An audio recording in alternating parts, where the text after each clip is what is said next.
good, y'all? I said, I'm sorry, mama. Boy Jones here, back with another reaction. Today, we got the time Eminem got sued by his own mother. I didn't know about this. Did you know about this? I guess we're going to find out together. Let's get into it. Eminem dissed his mum on a song so hard that she was able to successfully sue him. Okay. When did it happen? How did it happen? And what amount of money did she eventually get from him? Oh, so she won. The lawsuit makes a lot more sense if you understand. Spoilers. She won? She won? That's crazy. Was it for like defamation? Because it's not true? Is Eminem out here lying? Dan, that Marshall Mathers and Debbie Mathers have always had a fragile relationship. When I was growing up, I hated my mother, mainly because we were constantly moving. Eminem recalls his childhood as a tormented time in which he was forced to attend 15 different schools, while his mum chased boyfriends from city to city, adding that his mother only loved him until he was 8 years old, and that by the time he was 15, she was demanding that he either help with bills or be thrown out of the house. With so much of Eminem's early music often discussing this harsh Detroit upbringing, it was inevitable that at some point he'd rap about he and his mother's poor relationship, doing so for the first time in 1999 after releasing the now incredibly popular song My Name Is, which included the lines, 99% of my life I was lied to. I just found out my mum does more dope than I do. I told her I'd grow up to be a famous rapper, make a record about doing drugs and name it after her. Although when Eminem's mum would listen to this song following its release, she'd publicly defend herself by stating that his upbringing was the exact opposite to this. I'm looking at these and I'm going, what is this? I never worked a day in my life. We never had a house to live in. We lived on welfare. I mean, everything he was saying was like, I almost went into shock. I'm like, this is not true. Why are you doing this? He was spoiled rotten. Anything he wanted, I made sure. Is this true? Hold on. If this is true, how don't I know this? How don't I know this? I'm going to go through the video, but I feel like I would know this. That I'd take my last dime and get it for him. Neglectful. No. Pill popping. No. Welfare collecting. No, he needs to quit, making attacks on me. You don't do this to your mom. And it is so hard. In a different interview, when Eminem's mum was asked, all that stuff about you doing drugs and his rough childhood, is any of that true? She'd respond by stating, no, and that's what hurt me so much. I am a good Christian and prayer has kept me going. He was too spoiled. Anything he wanted, I would just buy it and I'd go without. Look, also, I know there's plenty of parents who don't want their reputations messed up. Like, I know plenty of parents currently, today, right now, who would say no to all of this stuff, and they've done it. So, you got to hear both sides. But I know plenty of people who be lying about this constantly. So, I sheltered him too much, and I think there's a little resentment from that. And to be fair to Debbie Mathers, there is evidence suggesting that Eminem didn't actually have a rough upbringing. Eminem's younger half-brother Todd Nelson stated in an interview that Marshall was always very resentful over not having a father figure in his life. Growing up, he felt like he missed out on a lot. But all this stuff about him being abused as a child is so far from the truth, it's just laughable. Debbie did everything she could for him when he was growing up. She bought him his first car, a Lincoln Continental, and ran around after him so he didn't have to take responsibility for anything. She's done the same thing with her youngest Nathan, and he's growing up to be an equally spoiled brat, with this sentiment also being shared by Eminem's grandma. Debbie was so protective of this boy, she never allowed him until he got in his teens to have a lot of friends. Whether or not Eminem really had a traumatic youth was yet to be determined. However, on the 20th of September 1999, at a time during which Debbie Mathers was conveniently close to bankruptcy, she'd pick the first lawyer she found in the Yellow Pages named Fred Gibson and file a $10 million defamation lawsuit against Marshall Mathers, stating that his you know damn well you was not about to be making no 10 million. 10 million? You probably wasn't seeing 10 million inside your lifetime. Stop capping. See, look, money hungriness right there. Even though, if you have the most famous person on the face of the planet at that point, like just going in on you, that could cause a lot of damage to your life. But again, we'll see if it's true. But I feel like if it's not true, man, that takes so much impact out of early Eminem music, man. Which sucks because personally for me, early M is the best M.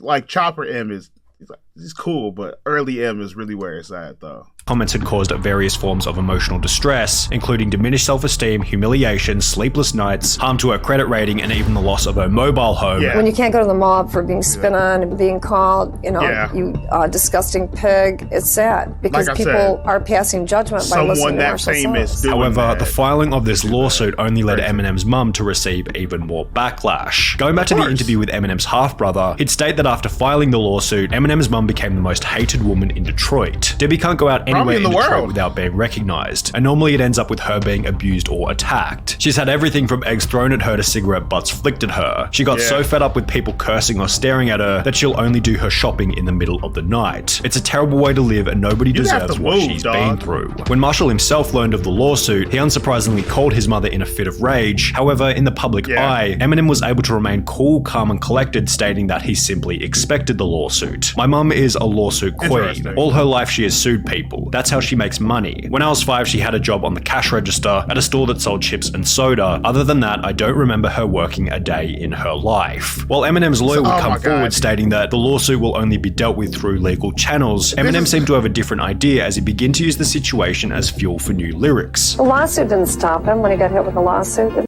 Like, this is gonna be a whole he said, she said thing. Like, are we ever gonna, like, is anyone else? I mean, I guess his grandmother said that, kind of backed her, but like, again, you never want to make your family look, I mean, it's more of an older sentiment, like, you don't want to make your family look bad. But, I feel like as like the generations go by, they're like, no, that person was shitty in my family. I don't care that they're family. They're a shitty person. And I don't stand for that kind of thing. As in where I feel like older gens be like, no, you can't make like if one person inside the family looks bad, we all look bad. So I feel like that could still be playing. There's so many moving parts in this. Didn't stop him. He got worse. On the 23rd of May 2000, whilst Eminem was smack bang in the middle of the lawsuit, he'd released the Marshall Mathers LP on which he'd feature lines such as, "My mum's suing for $10 million. She must want $1 for every pill I've been stealing. Where you think I picked up the habit? All I had to do was go in her room and lift up her mattress," doubling down on the claims that had started the lawsuit. However, this is the point at which the story takes a bizarre, almost hilarious twist. As a result of Eminem continuing to rap about his mother in an unfavorable way, she'd respond by doing something that only a few have been dumb enough to attempt. Debbie Mathers dropped a diss track on Eminem. With the release of the CD, it was one of the ways for me to get my feelings out there to my son and the public. The song titled Dear Marshall was released on a 2-track EP called Setting the Record Straight. This is called Set the Record Straight with IDX and Eminem's mom. And it should be available in stores. And featured lyrics such as, "We have a problem, Marshall. The past 2 years, something really went wrong. I was so excited about your success, yet so let down by your..." My third eye is awakening, and I'm remembering shit now. This is crazy. This is fucking, like, and the thing is, I don't remember any of the stuff in the moment, because I was too young. But I remember, like, re-seeing some of this stuff whenever I was in, like, upper middle school, high school age. So, oh my God, like I'm just remembering shit. It's weird.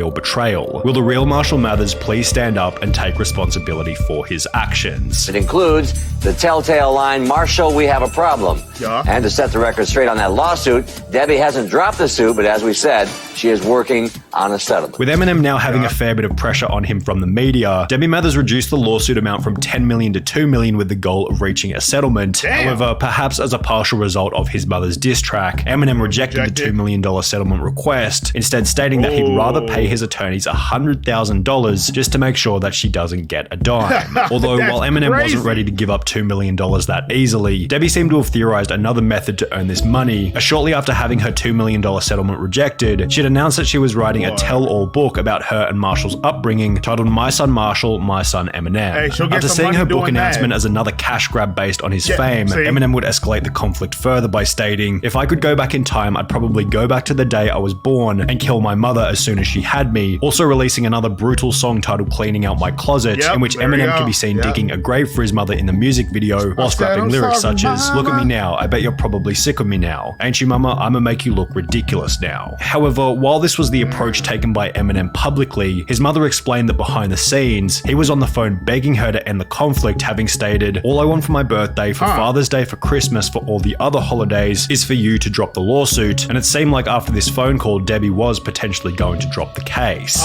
She'd publicly admit that, "I didn't mean to sue my son for defamation. I just wanted to stop my home being repossessed and clear up the financial problems that had been caused," yet under the advice of her lawyer, who stated that the suit would be a good way to give Marshall a wake-up call, Debbie continued the case until it would finally come to settle on the 8th of August 2001. 2 full years had passed since Debbie initially launched the lawsuit against her son, and given how much pain had been experienced during this period, Debbie was likely expecting a pretty impressive payout, although this isn't what would happen. Eminem was ordered to pay his mother a measly $25,000, which becomes even funnier when you come to discover that in the process, Debbie Mathers was charged $23,354 in legal fees, meaning that when all was said and done, Eminem's mum kept only $1,646. Debbie Mathers' lawyer stated that she was the most high-maintenance client I've had in my legal career, and that the $25,000 settlement was a far cry to the time I dedicated to her personally and to the legal action. Following the suit, Eminem and his mum... Okay, look. The verdict, is out on if she's a shitty person or not. But if someone's saying she's the most high demand,